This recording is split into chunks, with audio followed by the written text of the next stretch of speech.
이제 하나 남은 또 이슈를 있어요? 네, 아, 남은 이슈로 흠에 대해서 하고 싶은 말이 있다고. 네네네.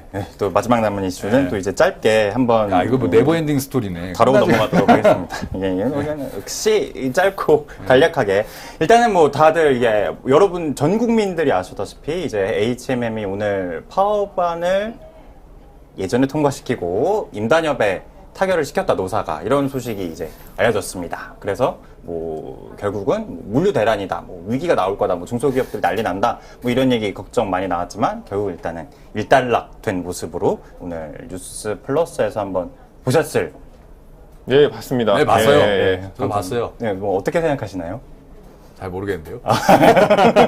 어떻게 생각하십니까? 네, 일단은 파업을 큰 위기는 넘겼는데, 근데 이게 끝이 아니다라는 얘기가 약간 느껴지더라고요. 일단은 거기서 파업안에 그런 내용이 포함됐대요. 우리가 그동안 너무 올렸는데, 이번에 지금 올리려고 25% 올리려고 했는데 못 올렸으니, 그래, 이번만큼은 넘어가 주겠다. 한 10%로 진정하고. 근데 앞으로 3년간 TF를 결성해서 우리 임금 구조를 같이 고치자. 이거를 TF를. 네. 아시다시피 TF를 만든다는 것 자체가 일단 약간 쉬운 일이 아니고 그리고 그렇죠. 이게 효과적으로 돌아간다는 것도 영 이제 쉬운 일이 아닌데 지금 이걸 이제 다시 하겠다는 조항이 그 파업안에 포함되어 있다고 하더라고요. 합의안에 포함되어 있다고 합의안에. 하더라고요. 물론 뭐 이제 이미 합의한 거를 다 깨고 돌릴 가능성까지는 없겠지만 이 정도의 독소 조항이라고 표현하는 게 맞을까요? 어쨌든 이런 게 남아 있으니 결국은 또 한 번 길어면 뭐 길어야 내년 임단협까지는 임금 인상과 관련해서 앞으로도 좀 잡음이 계속해서 이어질 것이다. 이렇게 전망을 하고 계시는 거죠? 바로 그겁니다. 단 한 번에 정리를 해주셨네요. 네. 바로 그겁니다.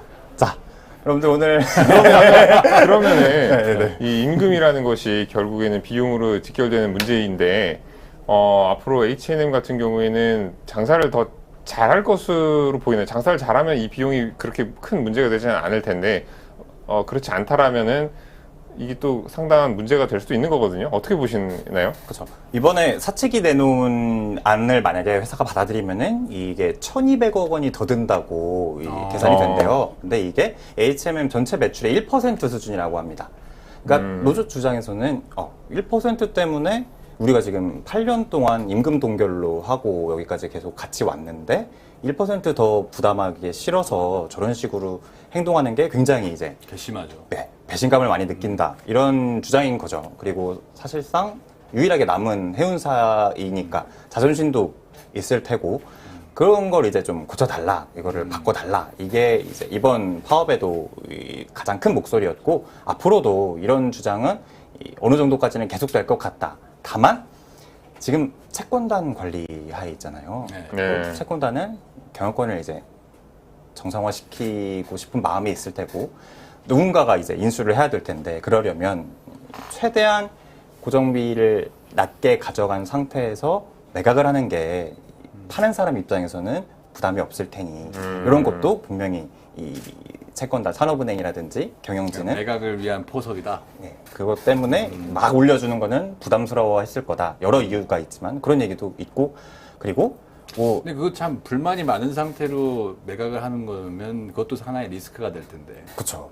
그리고 근데 어쨌든 산업은행이 이번에 제일 염려했던 건 거기가 감사원의 감사를 받는 집단이다 보니까 이게 이런 뭐 채권단 관리하의 기업에 함부로 성과금을 준다든지 임금을 막 올려준다든지 회사가 이런 게 어려운데 그냥 철저한 매뉴얼을 지켜야 된다는 약간 그런 산업은행 나름의 또 처지가 있는 거죠. 그래서 그것도 어쨌든 뭐 말이 안 되는 얘기는 또 아니니까. 그렇죠. 그런 이도저도 못하는 그런 처지에 좀 빠진 게 아닌가 싶네요. 그래도 H&M이 우리나라 뭐 유일하게 남은 해운사라고 하니까 예전에 그 한진해운의 어떤 그 그쵸. 부도였나요? 네. 그런 것처럼 이 회사도 어떤 역사의 뒤안길로 사라지지 않기를 바라는 마음입니다. 맞습니다. 네. 그리고 뭐 그런 얘기도 전문가들은 하는 게 이 얼마 전에 우리 올해 그 해협 막은 사건이 하나 있었잖아요. 에버그리노가 스웨즈구나. 그게 일본 해운사였는데 네. 거기 일본 해운이 지금 어떤 구조냐면은 자국 선원들이 별로 없대요. 이게 거기가 뭐 구조조정 과정을 거치거나 하면서 좀 일건비가 싼 어떤 동남아 쪽이나 이런 쪽에 그 선언들을 그런 식으로 된 것 같아요. 그래서 결국은 이제 전문가들이 경고하는 게 우리나라가 장점을 갖고 있는 거는 우리는 조선소도 크게 큼직큼직하게 그렇죠. 많이 갖고 있잖아요. 배에 문제가 생기면은 한국인들이 직접 조선소에 연락을 해서 이거 이렇다 얘기를 하고 그리고 선원과 뭐 그냥 본사와 계속 커뮤니케이션을 활발하게 할 수 있다는 게 최대한 강점인데 지금 당장에 한두 푼 조금 아끼려다 결국은 이 해운 경쟁력을 다 잃게 되는 이런 우려가 나올 수 있다. 이런 이야기도 하더라고요. 지금 뭐 당장 우리가 좀 1호선 운행이 힘들다고 막 9호선으로 갑자기 지하철 막 넘기고 그럴 수 없잖아요. 이 다 각자 사정 경쟁력을 다 갖춘 사람들이니 이걸 좀 고려를 해서 이 좀 고시적인 시각을 가져야 하지 않겠냐. 이게 바로 그렇습니다. 그렇군요. 네. 박수환 기자가 여태 후속 취재를 계속 진행을 할 거잖아요. 네.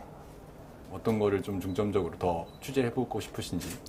일단은 뭐 파업도 파업이지만 이 주주 여러분들, 투자자 여러분들한테 가장 생각한 거는 그래서 주가는 어떻게 되는데 이게 어쨌든 가장 중요한 몫이 아닐까 생각합니다. 그래서 이게 뭐 투자의 때가 맞는 건지 그리고 또 하나는 지금 뭐 해운 기업들을 상대로 공정위가 이 담합을 한다는 걸로 과징금을 예고한 상태예요. 그래서 이 이슈가 또 앞으로 좀 되살아나고 있는 우리나라 해운 산업에 어떻게 또 부담이 되진 않을지 이런 것도 계속해서 좀 살펴봐야 되지 않을까 생각을 하고 있습니다.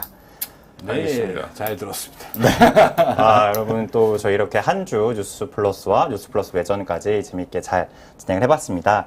뭐 끝나기 전에 뭐 댓글 몇 개 한번 읽어볼까요? 댓글 몇 개를 읽나? 댓글 많이 그렇네요. 네. 아니 댓글을 계속 저는 조금씩 보고 있었는데